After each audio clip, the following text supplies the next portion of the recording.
Do you want to learn effective ways to build relationships, generate sales, and grow your business from successful entrepreneurs, startups, and CEOs without listening to a long interview? If so, you've come to the right place. Gresham Harkless values your time and is ready to share with you precisely the information you're in search of. This is the I Am CEO podcast. Hello. This is Gresh from the IAM575 podcast. I have a very special guest on the show today. I have Trevor Rappleye of CorporateFilming.net. Trevor, it's awesome to have you on the show. Thank you. Thank you for having me. Yeah, super excited to have you on. And what I want to do is just read a little bit more about Trevor so you can hear about all the awesome things that he's doing. And Trevor is the CEO and founder of CorporateFilming.net, a national video production creating monthly content to drive sales for one simple annual price. He started his first company at age of 13 and loves what he does. Corporate Filming tripled in revenue in 2019 due to his focus on selling, niching, and the customer experience. Trevor, are you ready to speak to the IMCO community? I love this. You summed it up in a fantastic way. Yeah, absolutely. Well, now I can just drop the mic, so to speak. But before, of course, we do that, I wanted to kick everything off and hear a little bit more about what I call your CEO story. What led you to get started with your business? Yeah, man, it's so funny. I'm 29 now. I mean, the story of when I really began, I mean, it was like I was 13. And I bought DVDs to remember.net, which let me actually pull this off my wall. One sec. Hold on. So for people that are on the podcast, I just pulled this off. I've never actually showed this, and like I should. So my mom saved this. This was from 2003. And I don't know if you can see it. My brightness is a little bad, but it's basically my pricing sheet from, I was selling a DVD for like $15 a tape, keyword tape, you guys, tape. So that's kind of when it all began. I've always been a techie guy. And to be honest, I just always wanted to have the latest Game Boy, the latest RC car, the latest, and I just didn't want to ask my mom and dad for like money. So that's kind of began. I'm like, how can I make money? And I was like, people want to convert their VHS to disc. And that's how it all began, long story short. Nice. Well, I definitely appreciate that. And definitely, obviously, to have that hanging up on the wall as well, too, probably brings back a lot of great memories as well. Yeah, absolutely. And I know that, there's just, I always say, I guess, I think Confucius said, find something you love to do. You never work a day in your life. Definitely sounds like you nailed that and were able to do that and create that. And as the mediums and, of course, technology have changed, it sounds like there's definitely some core principles that you've been able to do to skyrocket your business this past year, but also sounds like you did it when you were that 13-year-old as well. Yeah, and it's kind of funny. I was reading in a book the other day, and I think people confuse that if you do what you love, that it's somewhat easier, but it's actually not. It's the flip. It's actually really hard, but you happen to love it.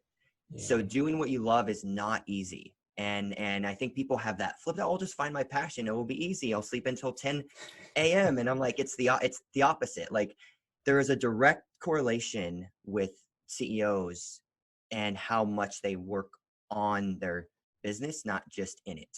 Right. So advice I wish I would have told my younger self was it's okay to not check email 24/7.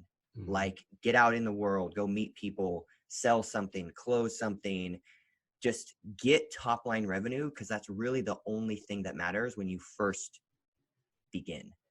Yeah, that definitely makes so much sense. And I think Steve Jobs said something along the lines of you don't have to love what you do, but you probably want to love that you do because you're going to work so damn hard at it that you're going to wish that you actually love it. And if you don't love it, it makes it 10 times as hard to kind of get through that. So I know we kind of touched on it a little bit, but I wanted to hear a little bit more about, that thing that you love to do. Can you take us through like what you do for your clients, how you work, and what you feel kind of sets you guys apart? Corporate Filming, we create ongoing videos of their people and staff to really drive top line sales. And we used to just make one video, we'd say bye, and we'd never see them again. And about a year and a half ago, I was like, how can I get them back? Right? Because all of us owners, we work so hard to nab somebody, to grab them. And then yet when it actually comes time to retain them, we forget.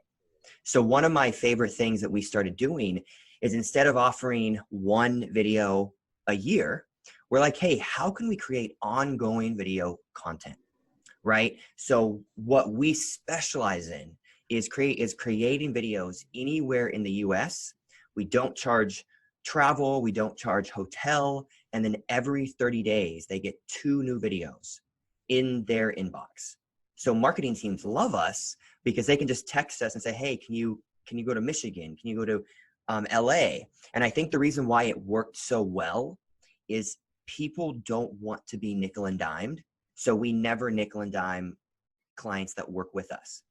So corporate filming clients on our subscription model, it's a pretty high revenue ticket, right? So we don't charge them travel, hotel, but we are literally a phone call away to get their CEO on film, to get their customer on film, whatever it takes to drive a sale.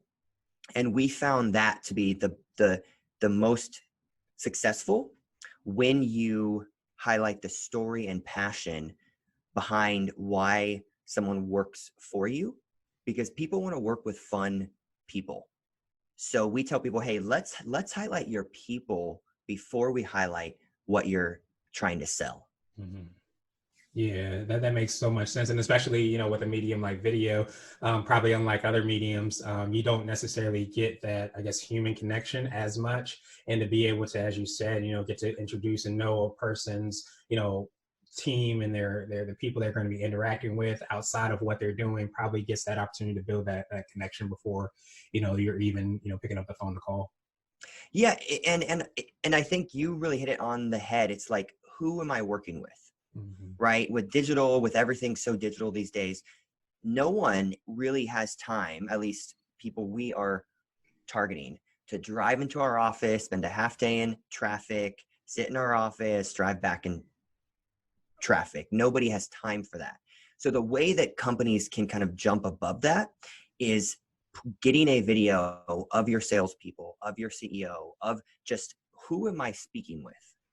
And I feel like if business owners and people listening would just kind of have that mentality of just humanizing yourself as the business owner, even if it's a cell phone video saying, hey, it's Friday, I'm here at the office, just who the heck am I emailing back and forth? Yeah. And if people just tackle that, you will see your sales close 5 times faster, because like, oh, it's Trevor. He's so nice. He's so passionate about what he does. And you would never get that from an email. Yeah, that makes so much sense. That's why it's such an exciting time, because you kind of have that opportunity, of course, if the businesses do it, or if they're, you know, working with your team, you and your team, to have that kind of behind the scenes interaction that look into why a person's so passionate about what it is that they do, why they do it on a regular basis. Just some of that access allows that opportunity to really humanize, you know, what it is that we're doing. Exactly. Yeah. Awesome. So I wanted to switch gears a little bit, and I wanted to ask you for what I call a CEO hack. So this could be like an Apple book or a habit that you have, but what's something that makes you more effective and efficient? So I feel like people are going to think this is really cliche, or they're going to say, oh, he's right. And it's both, to be very honest. It's both. It's cliche, it's corny, but it's also correct. The amount of effort you put into your business will yield the result. Like, if you work for 4 hours a day at what you're trying to create as your sole income, in my mind, it will never fully scale. The minute you can set aside 16 hours a day, 12 hours a day, like even to this point, I work from 6 to 6. And when we were first beginning, the first 2 years, people thought we were so rich, right? And we never told them we weren't. But like, we weren't paying ourselves, yet we'd work 6 to 6. People are like, take a break. We're working so hard. It's like Sunday. I'm like, yo, I know it's Sunday. Let's get some work done. And I feel like it's honestly really simple. I get very passionate about this.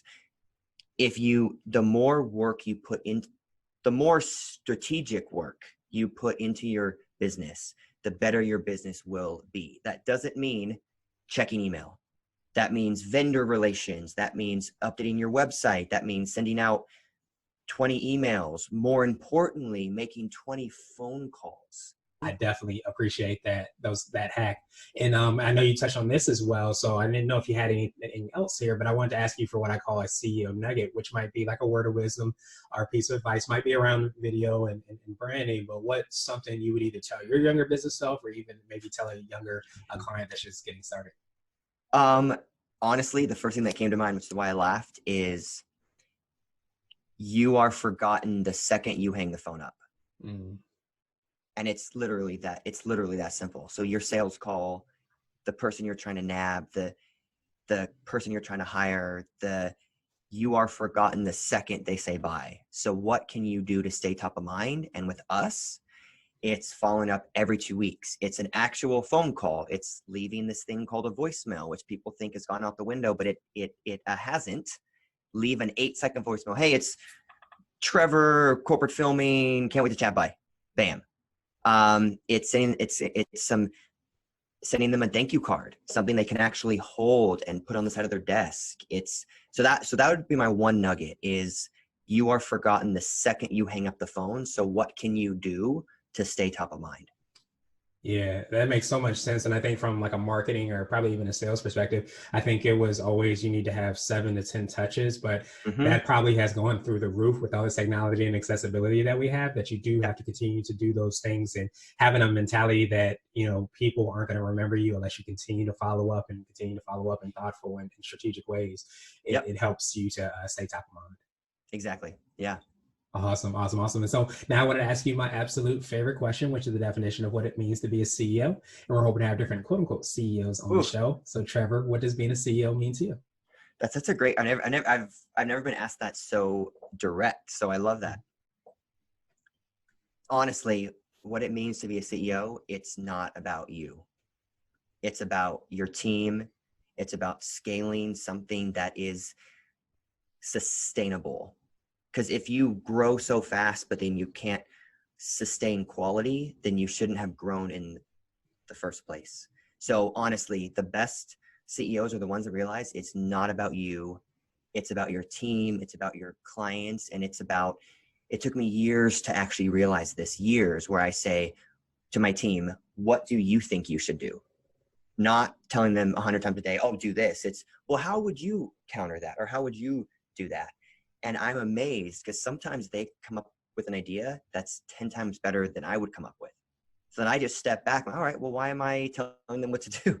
Right. So I would say that's my one thing of advice is that it's not about you. It's about them.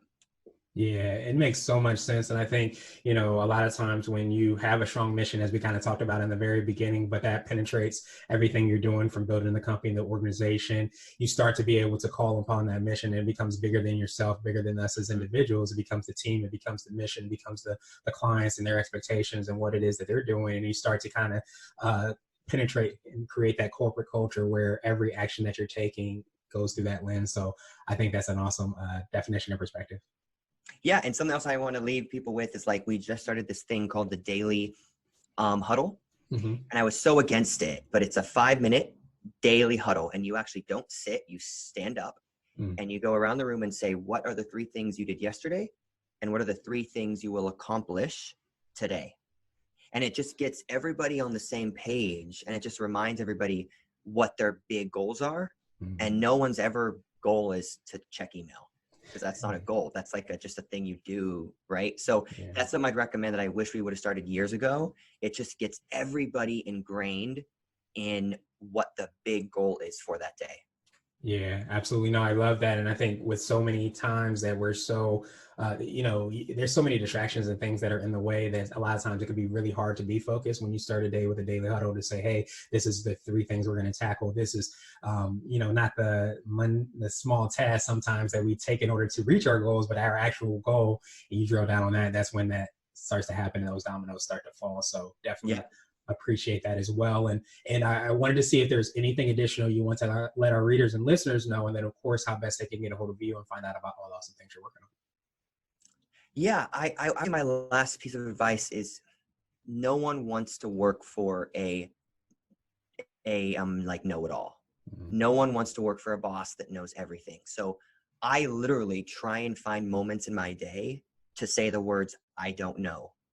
Like, I don't know. What do you think? And sometimes I really actually have no clue what they're talking about. So I'm like, what? I don't know. You guys are in the weeds. What do you think is best? And people think it's the flip. People think you have to be this smart CEO that's yelling at somebody and saying, you're late, it's 9:01. And it's the opposite.